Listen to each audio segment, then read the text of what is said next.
Welcome back to our weekly Torah podcast, Sephardic U Presents. I'm Nathaniel, here with Sam, and this week we begin with something very immediate.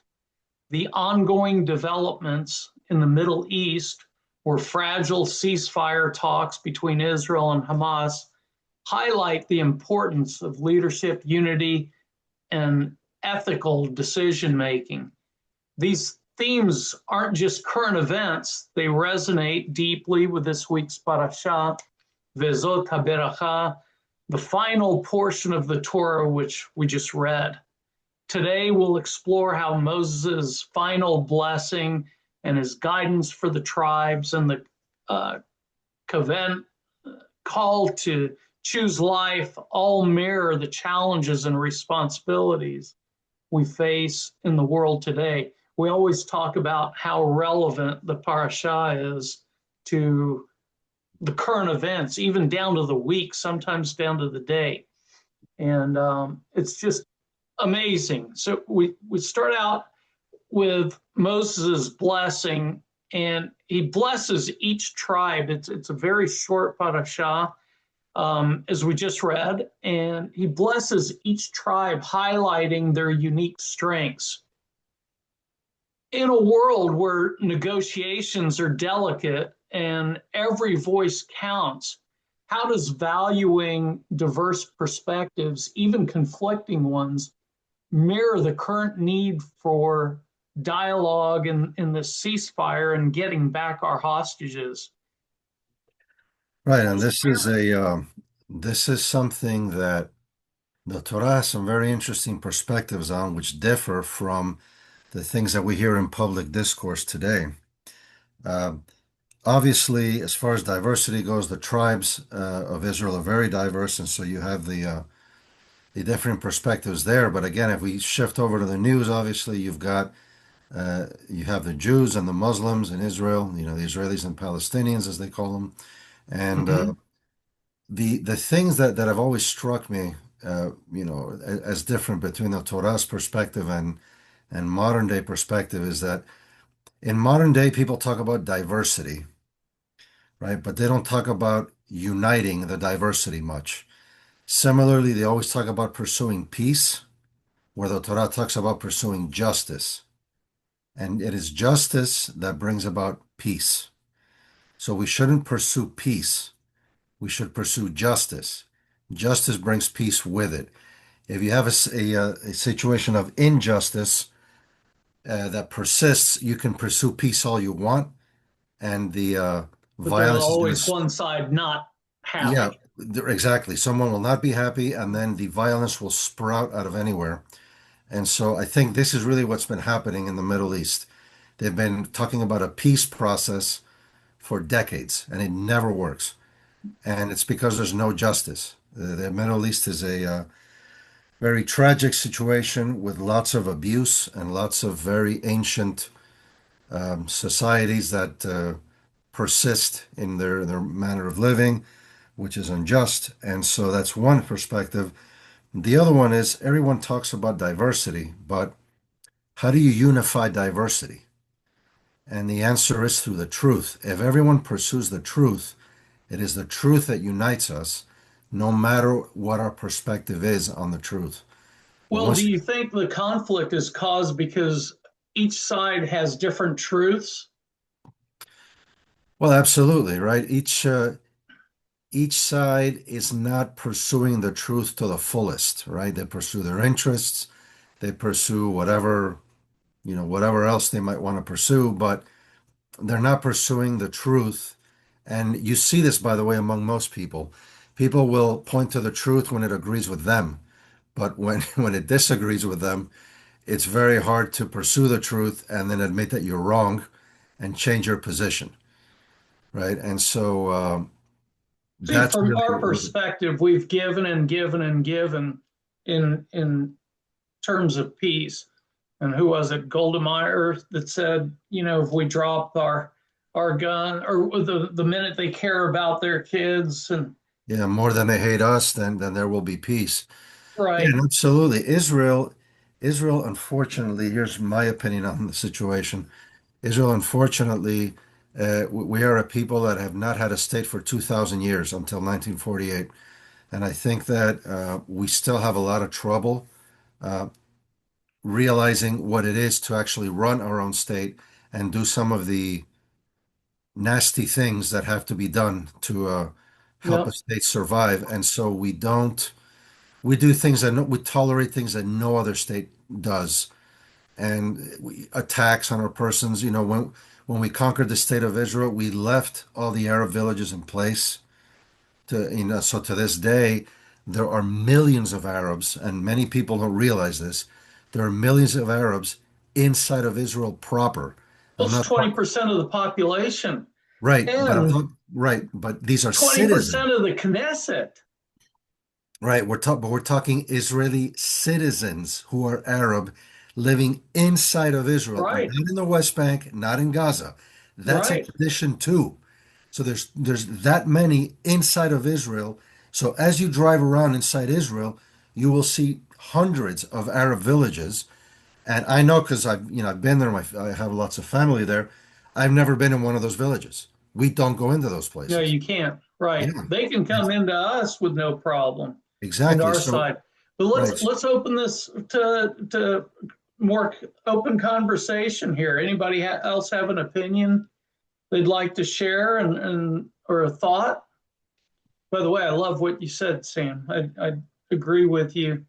Absolutely perfect. Well, I noticed that the tribe of Simon is not mentioned. Vezot HaBerakhah. All of the tribes are mentioned except for Simon. Oh, Yes. why? Perhaps because of the incident of Baal Peor, where their numbers dwindled from 50 some thousand to 22,000. And since the vision of Moshe Rabbeinu, he has a prophetic vision, maybe he saw that their numbers will be eventually nullified As a because they were weakness. so few in numbers. There is also the bracha of Jacob when he says Simon and Levi, they're instruments of anger. I don't want my names to be joined to them, and they will be scattered among the tribes. Effectively, the tribe of Levi is going to be given 48 cities, and the tribe of Simon, because of their little number, will be given 19 unconnected cities in the territory of Judah. Eventually, they are going to be absorbed. But perhaps also that the incident of Baal Peor was very heavy on the heart of Moshe Rabbeinu, and he could not bless them.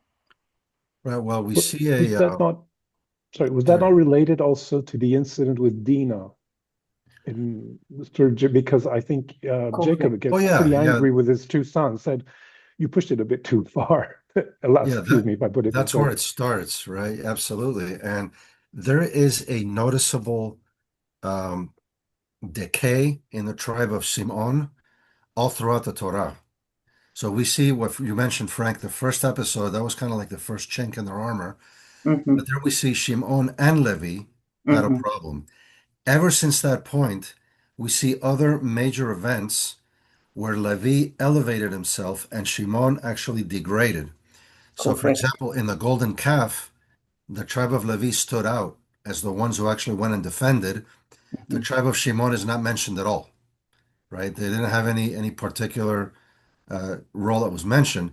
And then in the incident of Baal Peor, it was the grandson of Aaron, who was a Levi, right, who went and killed Mm-hmm. the I forgot the name, but was it Zimri? I think was his It name. was Zimri and Cosby.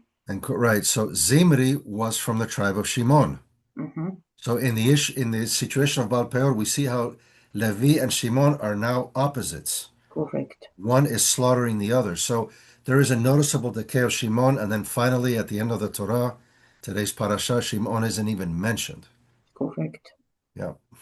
It's amazing. I'll relate this. I love always the management leadership. I always look at a business perspective as a former serial entrepreneur. So I'm always looking at management styles. And if you look at Moses, he's so prophetic and so classy. And yet, if you look at this style that we just mentioned or pointed out that Simon's not there, that's 1/12 of the tribe, right? 12 tribes, one of them's gone. It's roughly 10%. It's less, a little less than that.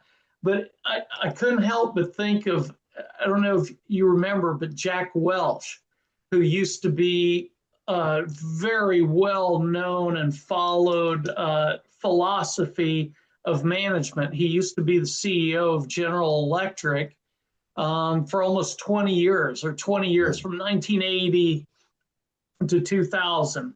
And he was revered for his management style. And one of the things I remember in business school and following his case studies was how he managed the company. By the way, in those 2 years, General Electric grew from $14 billion company to a $400 billion company. Not an easy feat, but his philosophy was he rewarded the top 10% and fired the bottom 10% every year. Mm-hmm. Promoted the top 10, fired the bottom 10, and it instilled an environment of growth, and you see the success from it. So I'm wondering, with what was said earlier about the getting rid of the weak side of it, of maybe not mentioning Simon in this because of his dwindling numbers. I look at it as lack of performance. This is interesting because it also comes on the heels of Pete Hegseth's announcement, right, this week with the military, same thing. Oh my gosh, I didn't even. Yeah, isn't that just occurred to me, and it's another very good observation. Yeah, it's amazing how the Parsha of the week relates to current events. Mm-hmm. And by the way, I guess we should explain what it is, just in case. So Pete Hegseth announced this week that who's the head of he's the Secretary of the Department of War. He basically laid out his vision for the Department of War and the new rules. And the rules were that all the soldiers are going to have to shape up. Even the generals have to pass physical fitness tests. Mm-hmm. You can't have any overweight people in the military, even generals, even admirals. Like, you're talking older people, people that have been in there 20, 30 years, they still have to be in shape. And there's been some fallout because of that.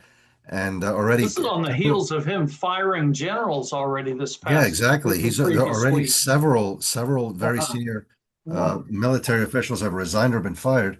And so again, this is a similar concept to GE, and also what Moses is doing here with it's amazing. Shimon, yeah. Let's move on to the unfortunate thing, which is, and the sad part of this parasha, which is Moses' death. But it's also followed by his legacy, and we'll see. And the leadership and continuity. His legacy wasn't just his life, but how he ensured continuity by passing leadership to Joshua. Mm-hmm. And in the context of fragile ceasefire negotiations that are going on now, and Hamas already with stalling, I want to know, who do you think the Joshuas of today are? Those who will carry forward the values of peace and justice, even if current leaders falter. I mean, we think about it all the time. Who's going to follow this act? It's a reminder that leadership isn't just about power, it's vision and responsibility. Absolutely. Yeah, one of the hardest things throughout human history has been succession planning, right? Mm-hmm. You have a great leader, he does something big, and then he dies, or he leaves the leadership position or whatever, and then things decay after that in many cases. In some cases, they don't. It's the big key to wealth managers, for instance, right. And it has to do a lot with how how the person as a leader educates those under him, right, and kind of brings them up. So a huge part of leadership is doing that, is actually educating those around you. And you have to lead by elevating them and actually educating them in terms of principles and saying, you know what, it's not me you're following the principles that I'm espousing, which anyone else can espouse when I'm gone. But if you have a cult of personality, then that dies with the leader. Mm-hmm. And right. And so this is why we cannot worship humans. We cannot worship people. Mm-hmm. We worship principles which are eternal and laid down by God.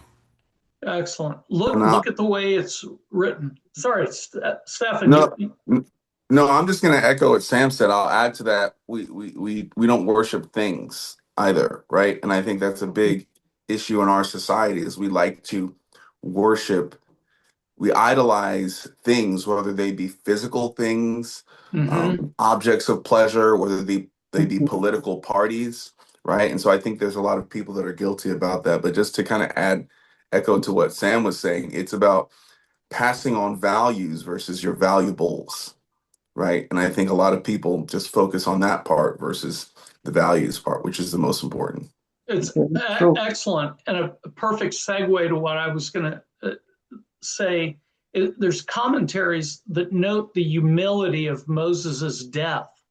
Mm-hmm. He was buried by God, which teaches us that even the greatest leaders must ultimately step back and let their principles guide the next generation. Mm-hmm. So again, the succession planning you're talking about, it's look at the it's a very powerful burial. The verbiage is, but it's a very humble one. I think that's what makes it impactful and powerful. I think you're right. You read it and you say, that's it? This is Moses. Exactly. This whole it's like, book, really? For 1 year we've read, and this is how it ends? Yeah, this is how it ends, exactly. And it's... But it's such an exclamation point, the way it's written. It is magnificently written. His whole mission started at the water in the Nile, and it ends by the Jordan River. Water played a big role in his life. He was saved in the water of the Nile, and he dies by the water of the Jordan River.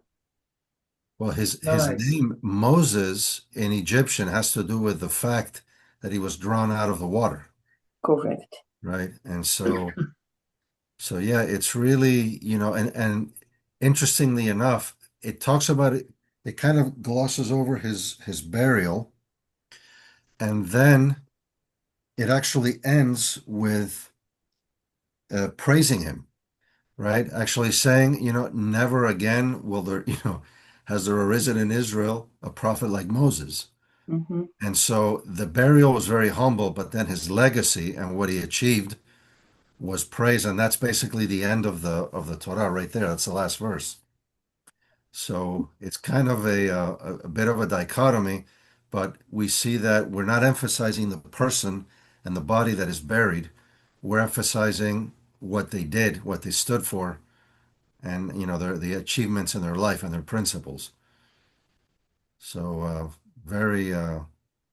It's a very stirring parasha, very stirring.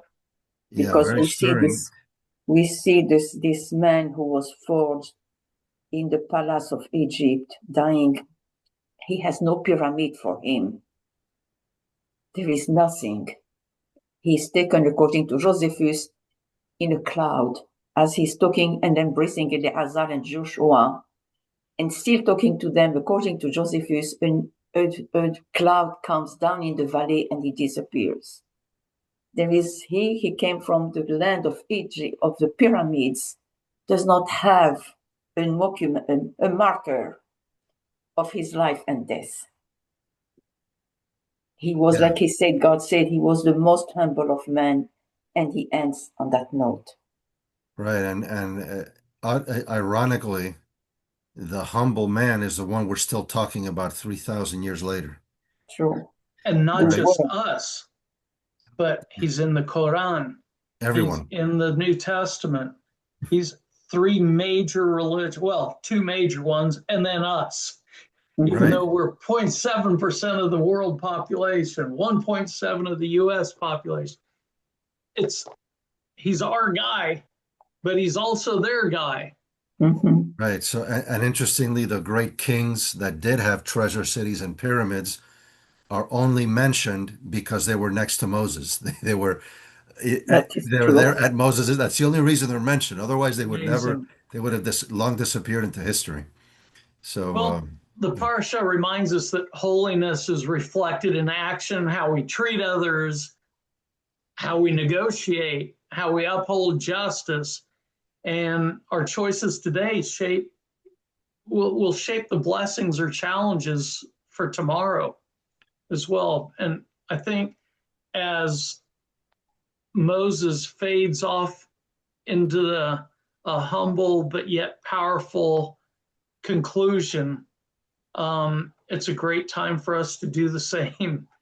And so as we conclude Moses' final words of blessing, we immediately, always in the synagogue, we turn to the scroll of Bereshit, the beginning, right? The creation again of earth.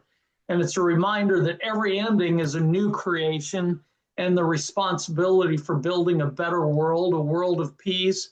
And now it rests with us.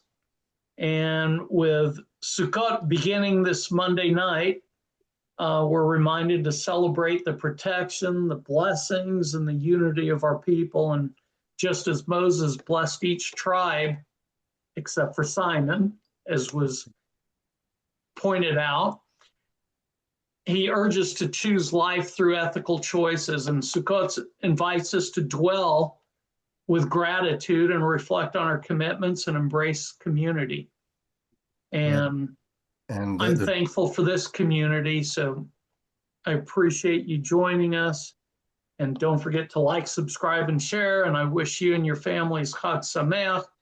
And we'll see you next week as we begin anew with Parashat Bereshit. Amen. Hazak u'baruch, all of you. Hazak u'baruch. Hazak.